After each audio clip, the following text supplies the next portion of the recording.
Então,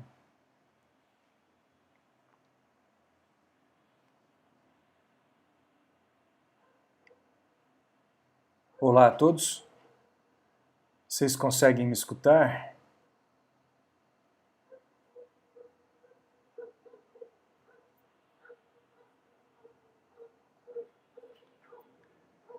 Alguém pode escrever no chat aí para me orientar se já está transmitindo, se está tudo certo. E aí eu vou compartilhar a tela.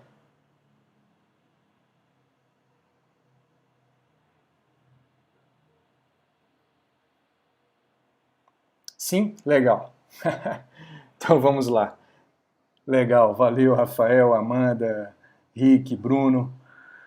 Bom, então eu acho que aí, Carla, ouço perfeitamente, legal. Tem um delay, né? Eu acho que o que está apresentando lá deve ser alguns segundos depois do que eu digo, né? Não é rapidinho. Então eu vou começar a compartilhar a tela e aí eu acho que eu vou perder o contato com vocês, né? Vou gravar e aí depois a gente vai ver o que virou, tá? Eu tive que desconectar lá do Google Meet, então eu não tenho... Eu tinha que ter talvez duas telas, né? Para ficar numa administrando essas coisas e a outra fazer a projeção. Mas, na ausência, vou fazer dessa forma. Então vamos lá. Eu vou compartilhar. Eu vou colocar para... Deixa eu só ver se está certo aqui. Tá.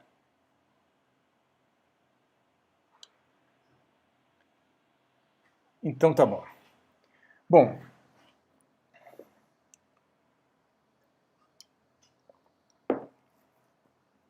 nessa aula, pessoal, nós vamos continuar falando sobre partículas elementares e, em especial, vamos falar sobre unidade de medida de energia, né, e sobre escala de energia. Vocês vão ver a importância de falar sobre as escalas de energia que nós sondamos, que nós investigamos em partículas elementares, né?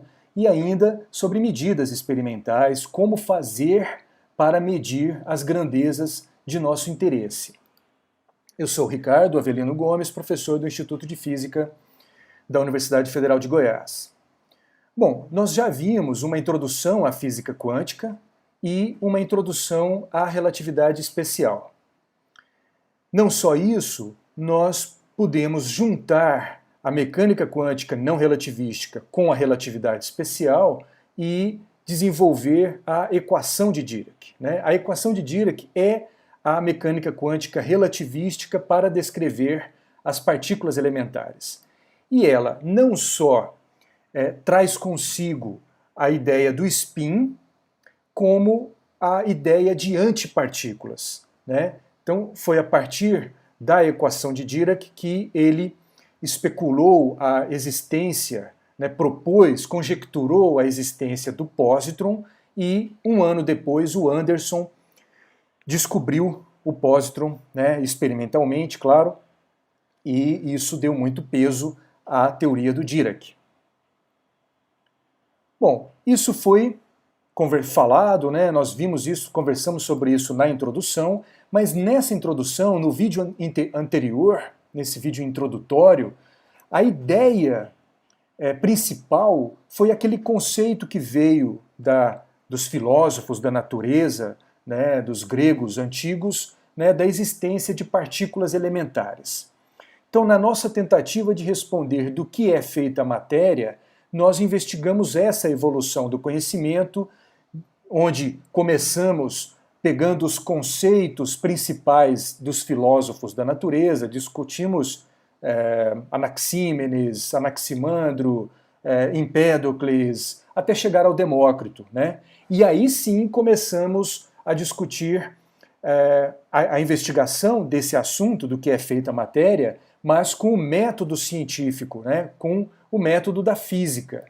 E a física investiga do que é feita a matéria né, em diferentes dimensões, em diferentes escalas, né? A física de materiais, a física molecular, a física atômica, física nuclear e, por fim, a física de partículas, né? Então, na discussão sobre os filósofos da natureza, nós não fizemos um histórico detalhado, mas nós pegamos algumas contribuições principais para se chegar a um conceito que é muito importante para o nosso estudo, que é a de partículas elementares. Agora, nós vamos falar sobre essas dimensões do estudo da física. Mas, como um sumário dos filósofos da natureza, nós vimos que existia a hipótese, né, de um único elemento, seja o ar, seja a água ou o fogo, e diferentes estados desse único elemento seria o composto de tudo o que nos rodeia, de toda a matéria que nos rodeia. Depois veio a hipótese dos 4 elementos básicos, terra, ar, fogo e água, né, e que em diferentes proporções comporiam tudo o que nos rodeia. Enfim, chegamos à ideia de Demócrito, onde todas as coisas são constituídas por uma infinidade de pedrinhas minúsculas, invisíveis, cada uma delas sendo eterna e imutável. Essa é a ideia do átomo de Demócrito. Átomo que significa indivisível, né? Significa justamente indivisível. E sabemos que esse átomo de Demócrito não é o átomo da tabela periódica, os átomos da tabela periódica, né? Aqueles átomos que emprestaram esse nome, né, átomo, aqueles elementos químicos, já sabemos que eles são constituídos por núcleo, por um núcleo, por elétrons. Então eles não são os átomos de Demócrito. Então a sequência da investigação que nós vamos fazer é justamente dos átomos aos átomos de Demócrito, como já dissemos no vídeo introdutório, que são as partículas elementares. Então hoje nós sabemos que os quarks, que já investigamos até a dimensão de 10 a menos 18 do metro, né? Então sabemos que os quarks são as partículas elementares, juntamente com os leptons, e não sabemos se eles têm uma subestrutura, né? Isso ainda é uma interrogação, né? Então, até o momento, sim, essas são as partículas elementares, né? Que a gente chama do modelo padrão das partículas elementares. E nós temos algumas famílias, né? 3 famílias, a primeira geração, que são os quarks up e down, o elétron e o neutrino eletrônico, né? A segunda família, terceira família. Tudo isso, então, são quarks e leptons compondo essas partículas, mas aqui esse diagrama também apresenta os bósons intermediadores das interações, né? Então você tem o intermediador da força forte, que são os gluons, da força eletromagnética, que é o fóton, e da força interação fraca, que são os W+, W- e o bóson Z0.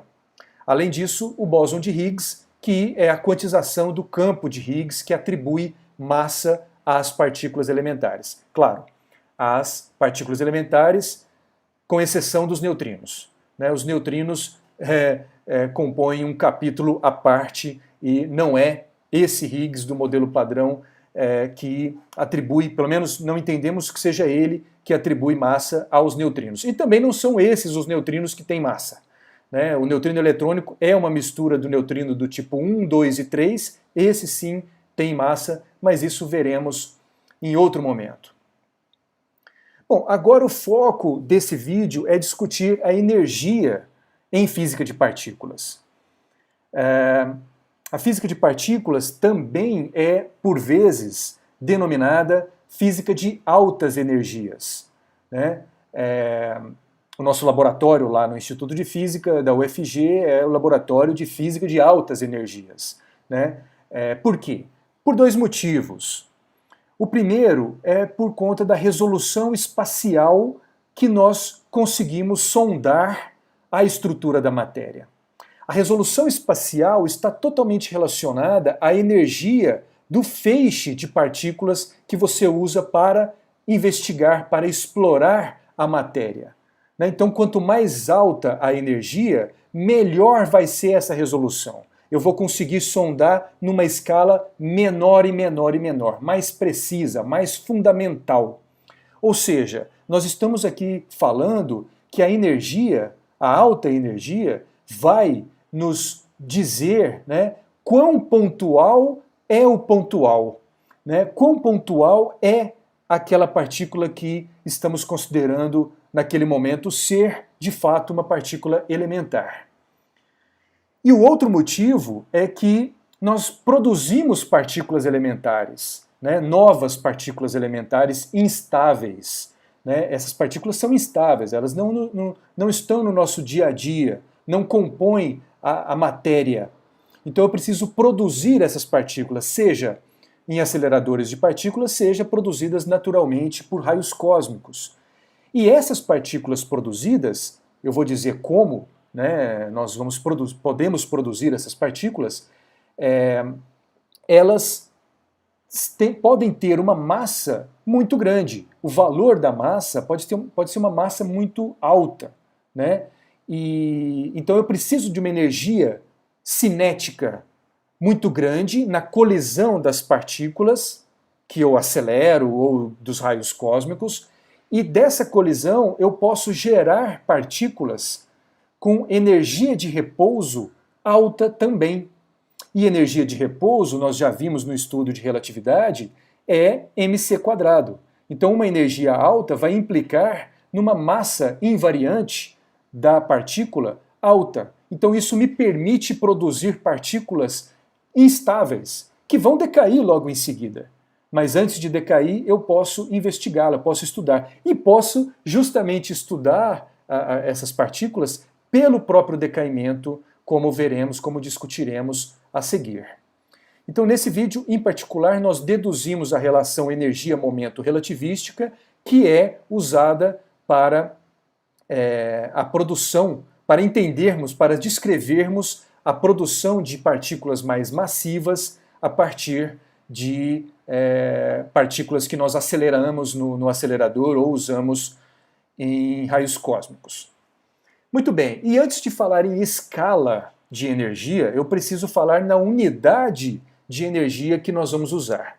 Nós vamos usar o Joule, que é a unidade que, em geral, usamos no nosso dia a dia, na nossa experiência humana direta com a natureza, né, com o mundo. Não vai ser o Joule. Né, não vai ser o Joule. Um Joule é Newton vezes metro. Né, então, um Joule seria 1 Newton vezes 1 metro, esse trabalho. Né? Eu vou lidar agora com uma quantidade de energia que é muito menor do que o Joule. Né? O elétron-volt. Um elétron-volt, eu vou falar o que é, mas ele significa 1,6 vezes 10 a menos 19 do Joule. Então é muito pequeno. Eu estou falando que essa vai ser a unidade que nós vamos usar. Não é a escala. Né? Não é a escala. A não ser que estejamos falando da massa de neutrinos, que sabemos que é muito menor do que um elétron-volt. Mas, em geral, a massa de um elétron e das outras partículas são numa escala muito maior do que do elétron-volt. Mas, enfim, o que é um elétron-volt? Um elétron-volt é a energia ganha por um elétron ou uma outra partícula carregada, né, um pósitron ou uma outra partícula que tenha a mesma carga em módulo do elétron. Né? Então é a energia ganha por um elétron quando submetido a um potencial de 1 elétron-volt. Então, submetendo um elétron que tem carga mais E, né, ou menos E, se E for o módulo da carga elementar, submetido a 1 volt de diferença de potencial, ele terá uma energia de 1 elétron-volt. Agora, sobre escala. Antes de falar das escalas que nós vamos usar, eu quero fazer uma revisão desses prefixos, né, de K elétron-volt, que significa um keV, que significa 1000 elétron-volts. Um MeV, um mega elétron-volt, significa 1000 kilo elétron-volts. Um GeV, que é 1 gigaelectronvolt, significa 1000 MeV. E um TeV, isso aqui só para listar alguns, um TeV significa 1000 GeV. Então, claro, um keV é 10 a terceira electronvolt, 1000. Né? Um MeV é 10 a sexta. O MeV, o mega, representa 10 a 6, né? 10 elevado a sexta potência. Então, 10 a sexta eletronvolts. Um GeV significa 10 a 9 e um TeV 10 a 12 eletronvolts. Tipicamente, são essas as escalas que investigamos em partículas elementares. E nesse histórico que vamos começar a fazer em breve, né, das primeiras partículas descobertas, nós entraremos nesse domínio, nessa escala de energia. Então, nada melhor do que exemplo para exemplificar, e eu vou falar não em termos de partículas ainda, se bem que o fóton, a radiação, é também uma partícula, né? Como já vimos na introdução à física quântica e no estudo de radiação térmica, radiação de corpo negro e a contribuição do Planck. Aqui é só para ter uma ideia dessas escalas de eletronvolt que eu acabei de mencionar. Você tem todo o espectro eletromagnético aqui representado. Daqui a pouco eu vou descrever que tipo de ondas eletromagnéticas nós temos aqui. Nessa escala, eu tenho a escala de comprimento de onda, né? Numa escala decrescente da esquerda para a direita, decrescente, está diminuindo o comprimento de onda, né? Até 10 a menos 12 do metro, né? Isso aqui é no metro.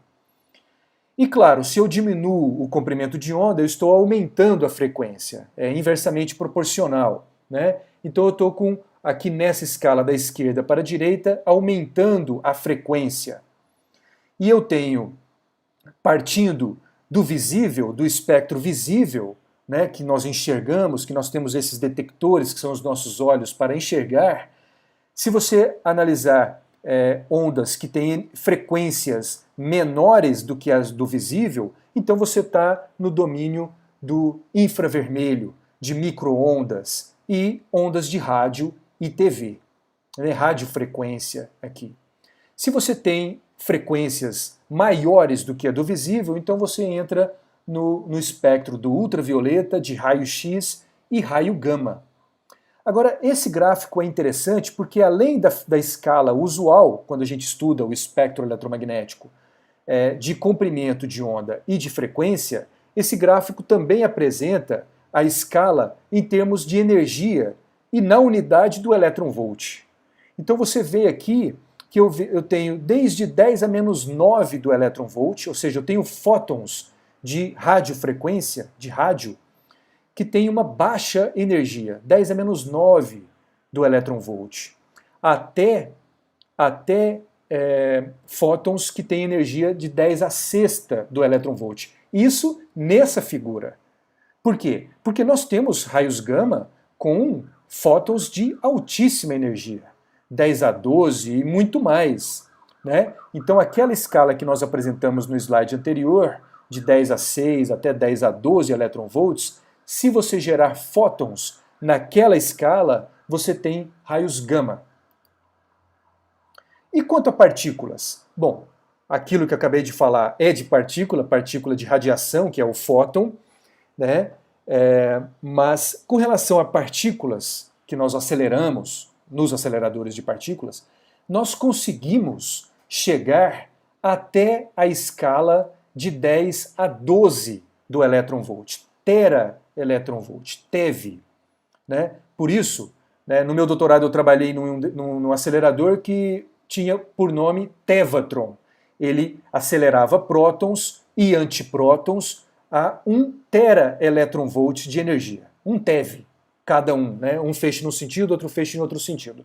O LHC já acelera prótons, tanto num sentido quanto no outro sentido são prótons, não são antiprótons, mas a energia já é na escala de 1 dezena de tera-eletronvolts, ou seja, já vai para quase 10 a 13 do eletronvolt. Né? Então essa é a escala que atingimos quando usamos aceleradores de partículas. E nós também podemos estudar partículas com raios cósmicos nessa faixa de energia, né? Aqui está um diagrama mostrando o complexo de aceleradores do Fermilab.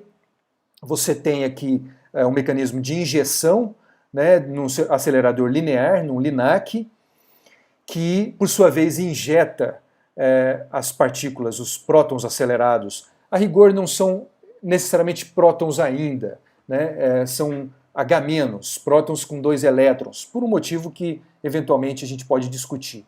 Mas ao ser injetado nesse primeiro acelerador circular, um síncrotron, aí sim já aceleramos prótons, que são, depois de chegar a uma certa energia, são injetados nesse outro acelerador maior, que também eleva a energia dos prótons acelerados.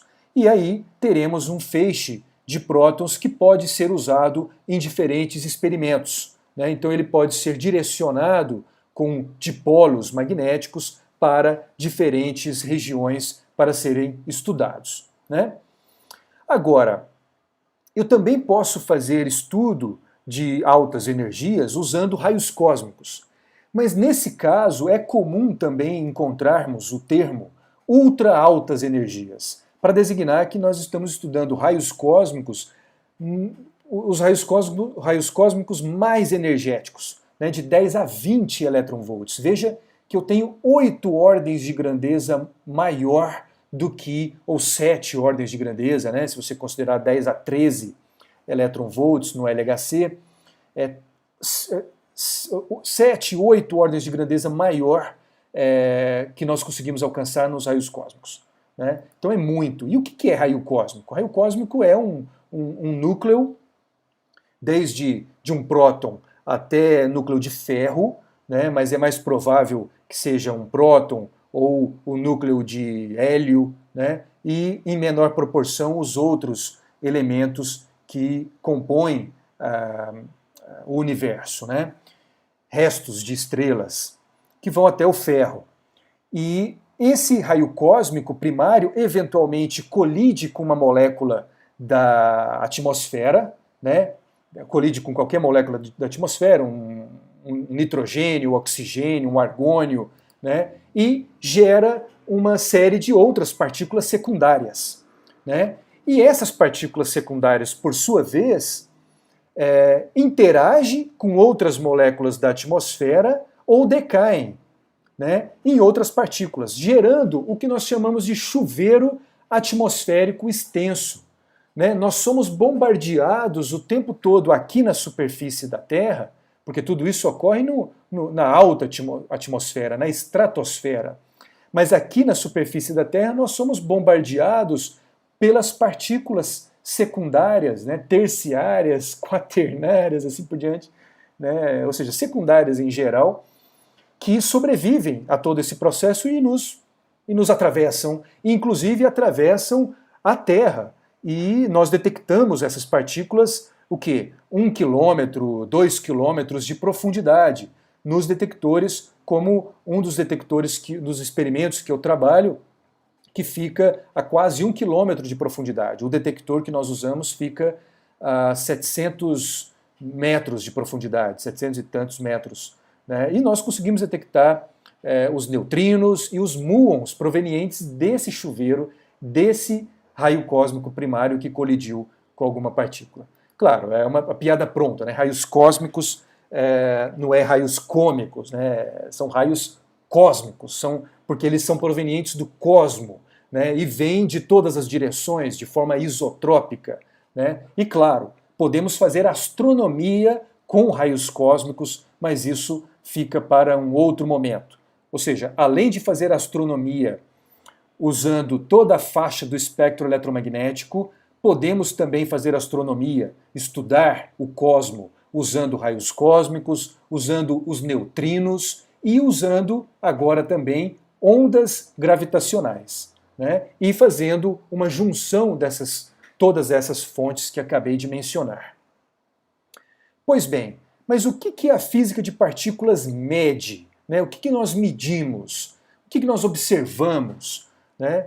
O que nós experimentamos, né, nos nossos experimentos? O que nós medimos, observamos? Nós fazemos observação de partículas, de novas partículas por vezes, né? Quando se faz a observação de uma nova partícula, você faz, isso trata-se de uma descoberta.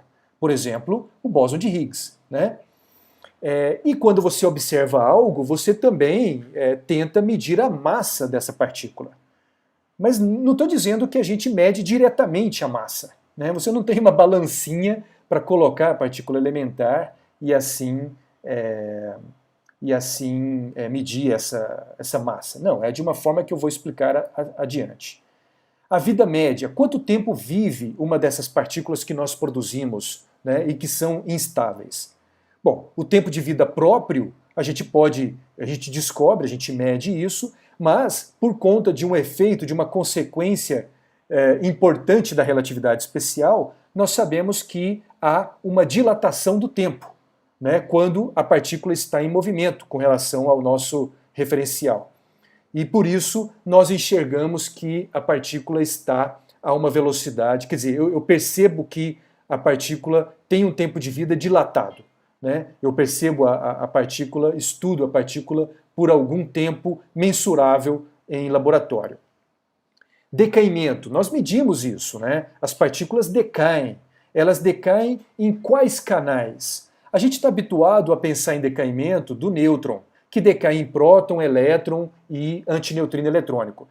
O nêutron só decai nesse canal, né? Mas outras partículas decaem em diferentes canais. Então nós estudamos exatamente esse tipo de coisa. Quais são os canais possíveis para uma determinada partícula que nós conseguimos produzir num acelerador, né, num determinado experimento. E uma vez que essa partícula decai em diferentes canais, qual é a taxa de decaimento dessa partícula naquele canal, né? Qual é a probabilidade dela decair em determinado canal, né? Qual é a seção de choque da partícula? Qual é a probabilidade dela interagir com a matéria? E isso essa seção de choque é uma grandeza que depende da energia da partícula em questão, e claro, depende da partícula, depende do material que está sendo detectado, né, e da energia que está envolvida. Por exemplo, qual é a seção de choque dos neutrinos que nós estamos estudando, que nós estudamos, né, com o argônio, né, que é um material que nós usamos para o nosso detector. O argônio líquido é usado para detectar neutrinos. Qual é a seção de choque de neutrinos com o argônio? Estudamos também, medimos assimetrias, ou seja, existem algumas simetrias e nós buscamos por violações. Será que essa simetria é válida para o sistema físico que eu estou investigando? Né? Então nós buscamos violações de simetrias, né? E etc. Esse etc é importante, tem muita coisa importante dentro desse etc. Mas como nós medimos essas coisas? Né? Como eu meço a massa? Né? Como eu faço a medida da massa ou da vida média? Bom, qualquer coisa que nós medimos, nós usamos detectores de partículas, naturalmente. Né? E são detectores complexos, são vários tipos diferentes de detectores, né? Sutis, com sutilezas incríveis. Né? Então isso merece todo um campo da física, a física de detectores de partículas. Né? E esses detectores são capazes de medir, por exemplo, a carga de partículas elementares, das partículas que nós estudamos. Sejam elas elementares ou sejam prótons, nêutrons, que, como já disse, não são elementares. Né? Então eu consigo medir a carga elétrica de partículas. Eu consigo medir a trajetória de partículas. Eu vou até mostrar uma figura daqui a pouco. Né? Como medir a trajetória? Uma partícula carregada que passa no seu detector, que é um meio ativo, né, ela deposita energia, ela excita os átomos do seu detector. Ela ioniza, pode ionizar os átomos do seu detector. E ao ionizar, é possível construir uma trajetória ao longo de onde a partícula passou.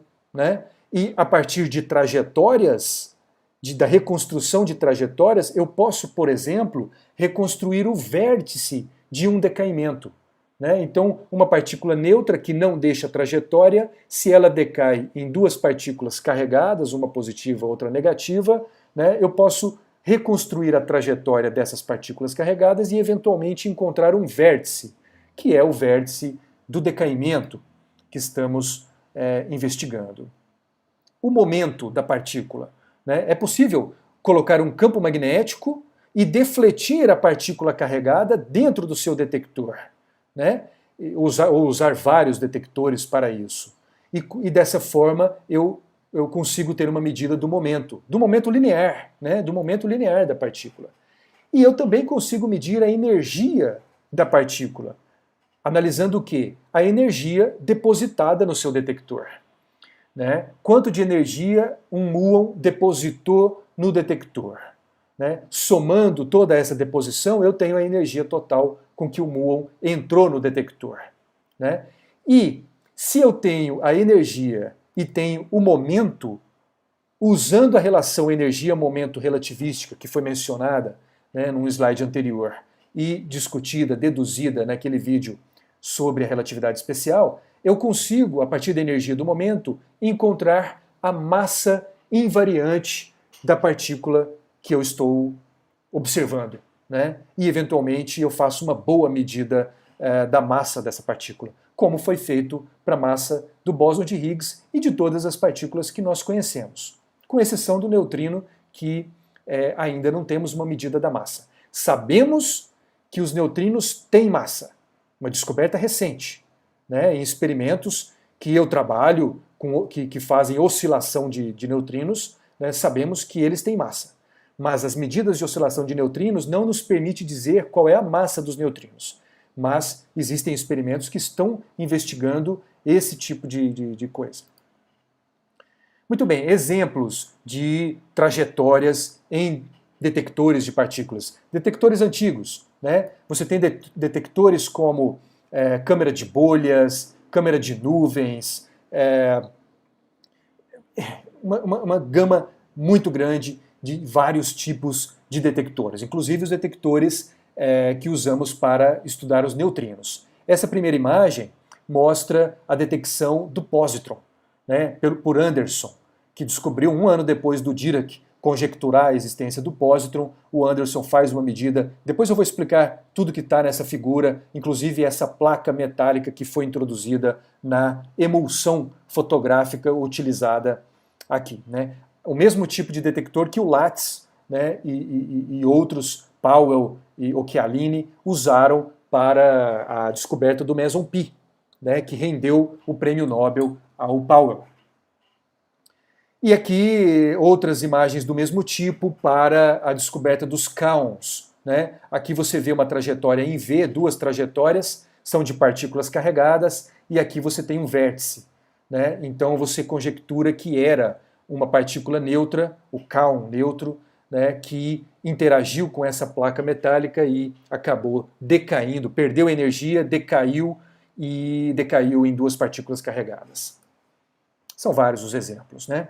Mas agora vamos passar pela estrutura da matéria, desde escala grande, né? O estudo aqui do nosso planeta, que já foi feito naquele vídeo anterior, né? Nesse vídeo, a introdução às partículas elementares, onde nós discutimos a composição em termos de átomos da atmosfera terrestre e também da crosta terrestre. Né? Então nós temos desse corpo, que é um planeta, a composição em termos de átomos. São esses átomos os constituintes fundamentais da matéria? Né? Esses átomos são as partículas elementares? Sabemos que não. Então vamos estudar algo menor. Vamos estudar uma pedra, por exemplo, né? Mas essa pedra ainda é algo muito grande. Temos que estudar coisa menor ainda. A forma de se estudar a matéria de um físico de partículas é quebrar as coisas. Né? Então, não queremos, nem precisamos quebrar uma pedra como essa. Né? Mas sondando a matéria no seu íntimo, na sua estrutura mais fundamental, nós podemos encontrar que a matéria é composta por moléculas. Por moléculas, né? De vários tipos de moléculas que nós conhecemos, que nós ouvimos falar o tempo todo. Né? Então você tem uma molécula de proteína, né? Uma molécula de água, uma molécula do DNA, né, a molécula das paredes celulares, né, das nossas células, ou seja, vários tipos de moléculas. Aqui essa figurinha, claro, didática, né, para ilustrar a ligação dos átomos que são os constituintes dessa molécula. Então eu estou com esse sistema físico, que é uma molécula, que tem como constituintes os átomos. Diferentes tipos de átomos aqui ilustrados com diferentes cores.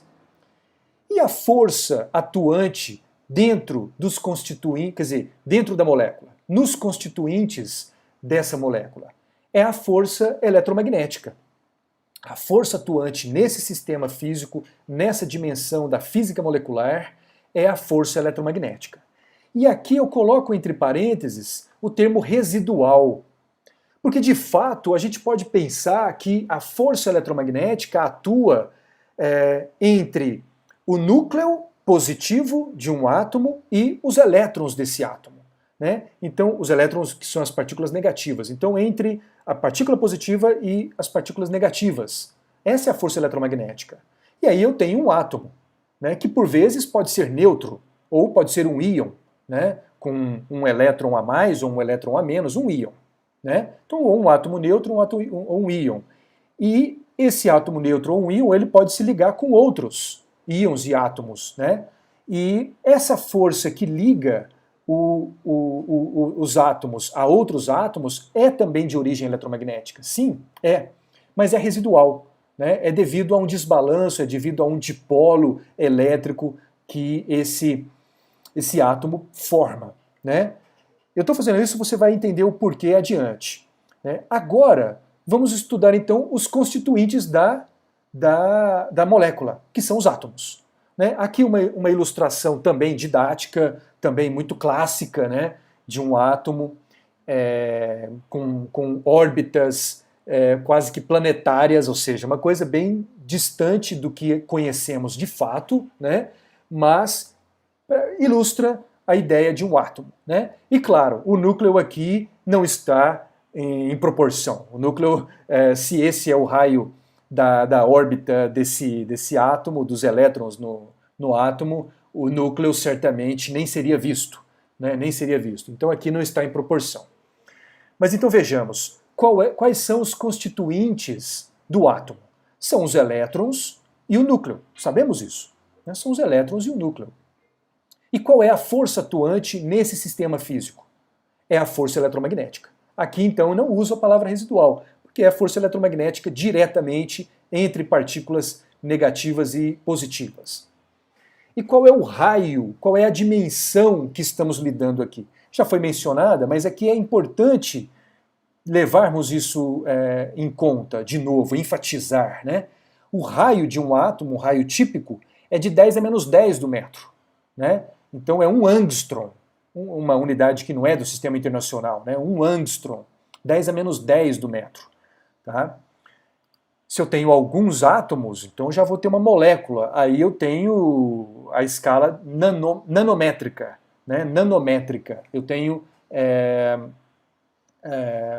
algumas dezenas de átomos, cada um com raio de 10 a menos 10, então eu terei uma partícula, uma nanopartícula, né? Ou estou estudando a escala de moléculas nanométricas. Entrando mais a fundo, então, no átomo, ou seja, investigando o núcleo.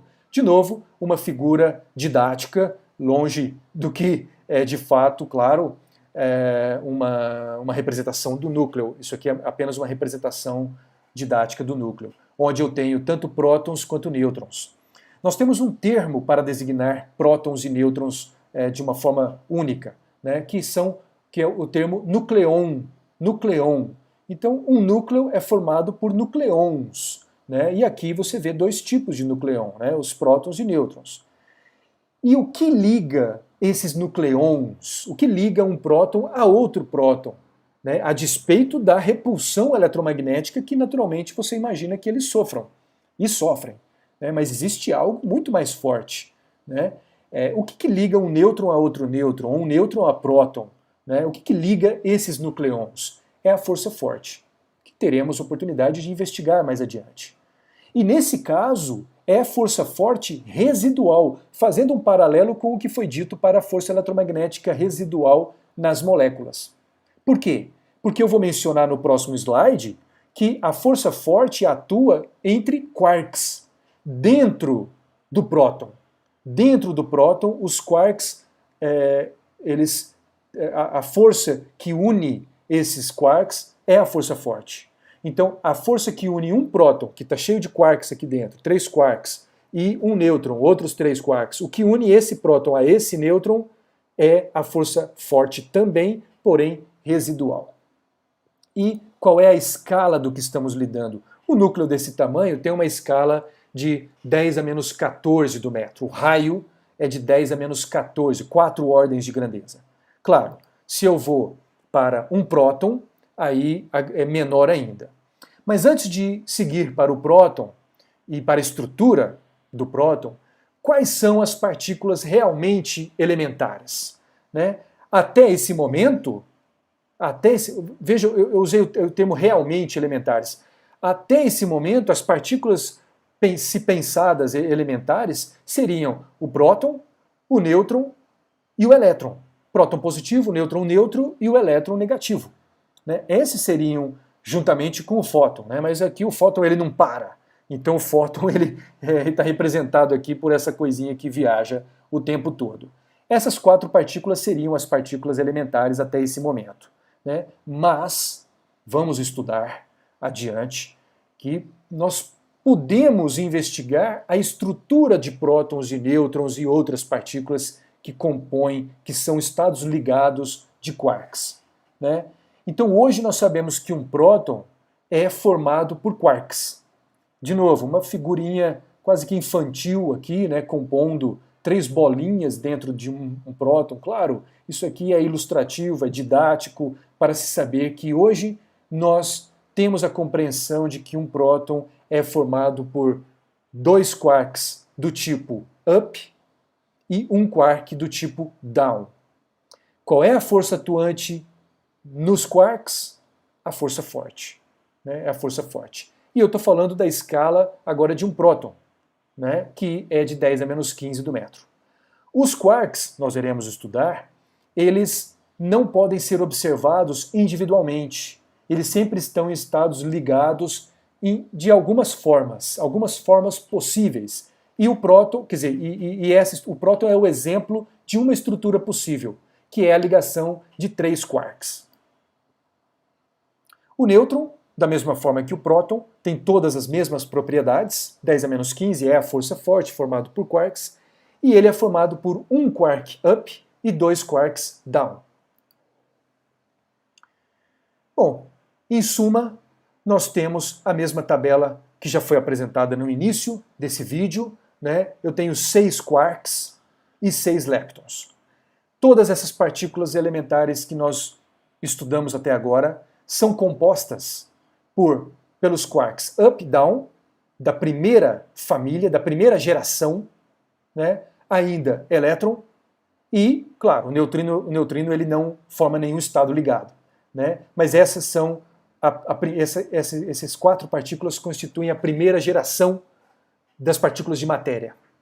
Eu tenho uma segunda, uma terceira geração, muito mais massivas. A energia necessária para produzir essas partículas é muito grande. Por isso o termo altas energias, como já foi dito. Né? Muito bem. E agora sim, nós entramos no domínio das partículas elementares. Agora sim, nós estamos historicamente prontos para estudar, né, a primeira partícula elementar descoberta, que é o elétron, e vamos fazer isso na sequência. Né? Veremos isso num próximo capítulo. Muito obrigado e fiquem atentos para os outros vídeos. Bom, então eu vou interromper aqui a transmissão.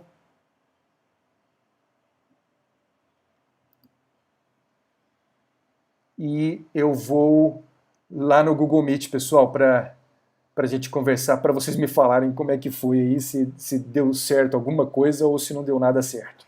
Tá? Então eu acho que eu tenho que fazer um stop do streaming aqui, né? Tem jeito de eu fazer alguma coisa, eu enxergar vocês, será? Viram alguma coisa, pessoal? Conseguiram ver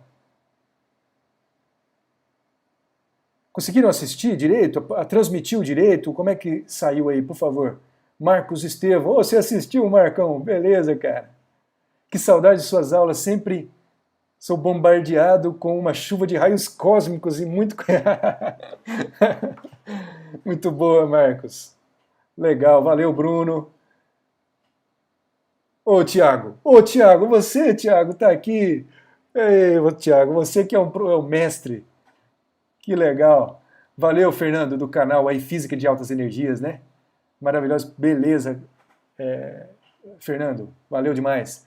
Legal, pessoal. Então vocês estão me dando o feedback que deu certo. Carla, vimos direito. Ótimo. Beleza. Vamos lá, pessoal? Então vamos, porque aqui não dá para vocês falarem e eu quero escutar as dúvidas. Beleza. Então eu vou interromper aqui, tá ok? Obrigadão. Vamos lá no Google Meet. Um abração, pessoal.